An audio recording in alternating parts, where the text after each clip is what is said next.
आता श्रावण महिना सुरू होतं, त्यानिमित्ताने आपण गोडधोड बनवतो. आता नारळी पौर्णिमा असा, तर नारळी पौर्णिमा स्पेशल असं मऊसूत आणि स्वादिष्ट असं नारळी भात आज आपण करूया. आता ह्यो नारळी भात आपण नारळाचा रसा शिजवतो. तर पहिल्यांदा मी इकडे काय घेतलं, तर ह्या मापान हे 2 वाटी मी तांदूळ घेतले. आता मी घेतले आंबेमोहर तांदूळ, पण तुम्ही कोणताही सुवासिक असं तांदूळ घेऊ शकतात किंवा बासमती तांदूळ पण घेऊ शकतात. पण बासमती तांदूळ धुतल्यानंतर तो अर्धा तास भिजत ठेवायचो, म्हणजे शिजताना चळचळीत शिजता. आता मी हे तांदूळ जे असतात आंबेमोहर ते 20 मिनिटं आधी धुवून असे निथळत ठेवले, त्यामुळे तो एकदम असं सुकं चणचणीत झालं. त्याच्यानंतर मी एक नारळ घेतलंय आणि त्या नारळाचा खोबरा कापून घेतले. आता आम्ही त्याला चून किंवा चव असं पण म्हणतो. आता त्याच्यातला थोडासा 1 पाऊण वाटी खोबरा मी वेगळा काढून ठेवलाय की आपण त्या भातात घालूच असं. आणि इकडे मी 4 वाटे, आता 2 वाटे तांदूळ तर 4 वाटे नारळाचा दूध उरलेल्या खोबऱ्याचा काढले. आता या काढायचं कसं, तर त्या किसलेला खोबरा मिक्सरमध्ये टाकायचा, त्याच्यात थोडं पाणी घालायचा आणि जो वरचा जाड रस असतो तो जाड रस घ्यायचो आणि परत एकदा जो उरलेलं चोथो असतं त्याच्यात जरासा पाणी घालायचा, परत एकदा वाटायचा आणि जो येतो त्याप्रमाणे ह्या वाटीच्या मापानं सगळा घ्यायचा, म्हणजे एकदम परफेक्ट नारळी भात होता.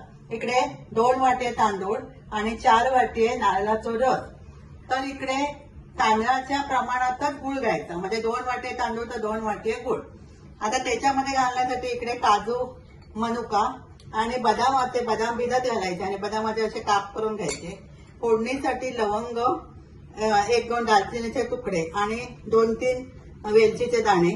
इकडे वरून घालण्यासाठी वेलची आणि जायफळाची पावडर.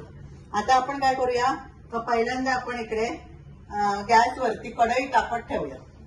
आता इकडे गॅसवर मी जाड बुडाची कढई ठेवायची, गॅस बारीकच ठेवायचो आणि इकडे 1 चमचा तूप घालायचं. साजूक तूप आपल्या घरात करतो तर. आता हे तूप चांगला तापला की त्याच्यामध्ये फोडणीचं सामान म्हणजे 7-8 लवंगा, त्यामध्ये लवंगाचा वास खूप छान येतात, 2 दालचिनीचे तुकडे आणि वेलचीचे दाणे टाकायचे आणि त्याच्यामध्येच आपण आता हे काजू, मनुका आणि बदामाचे काप हे पण त्याच्यामध्ये भाजून घेऊया. म्हणजे काय होतं की भातामध्ये खाताना ते छान कुरकुरीत हे चांगले भाजून घ्यायचे. आता हे ड्रायफ्रूट भाजून झाले. आता आपण याच्यात घालूया हे तांदूळ आणि तांदूळ पण चांगले परतून घ्यायचे. अशा प्रकारे तांदूळ 4-5 मिनिटं भाजून घेतले आणि आपण आता त्याच्यात घालूया ह्या नारळाचं दूध.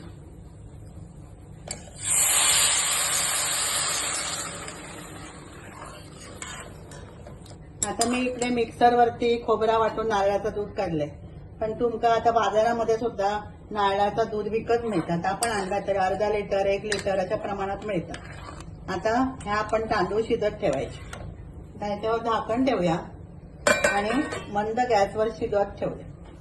आता एक 7 ते 8 मिनिटांनंतर आपण जरा भात उघडून बघूया. आता बघा या नारळाच्या रसामध्ये अतिशय छान अशा प्रकारे सळसळीत भात शिजलो. आता आपण याच्यामध्ये ह्या गुळ घालूया. 2 वाटे तांदूळ तर 2 वाटेच गुळ घ्यायचा, किसून मिक्स करायचा आणि जो खोबरा किसलेला असा पाऊण वाटीचा आपण घालायचा. आपण तर नारळाचा रस पण घेतलो, पण हे भातच असं की त्या नारळ जेवढं घालतात तेवढं त्या भाताचं हे छान येतं, चव चांगली येतं, स्वाद चांगला आहे. आता हे होतं गुळ आपण घातलं जातं, गुळ पूर्णपणे याच्यामध्ये विरघळू बरं. आपण काय करूया 5 मिनिटं परत येऊ गॅस बंद, झाकण बंद करू. आता आपण उघडून बघूया. बराचसा गुळ विरघळला असता तर याच्यात थोडासा चवीपुरता मीठ घालायचं आणि वेलची पावडर आणि जायफळ पावडर.